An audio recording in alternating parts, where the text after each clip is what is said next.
saya guna isi ayam. Kasih lebuskan. Sudah masak. Kita masuk blender. Ini. Lepas tu kita tuang dekat kotak. Kasih jemur sikit, kasih air dia kering. Okey, kasih buka dulu, kasih dia balance kering. Kalau kering sikit, senang timbul. Okey, macam ni. Sini saya pilihkan ini pisau minyak kambing.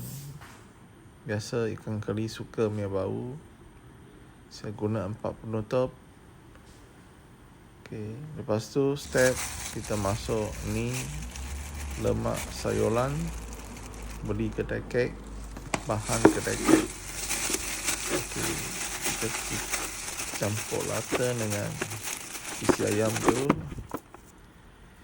Okey. Lepas tu kita kepalkan, kita test. Okey. Kalau lemak sayuran cukup, memang dia timbul lah. Dengan rebus ayam itu kering sikit.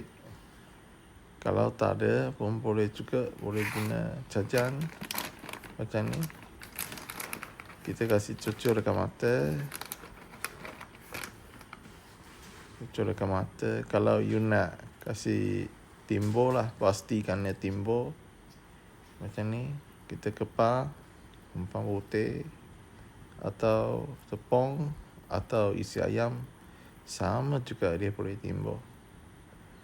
Okey, macam ni. Selamat mencuba.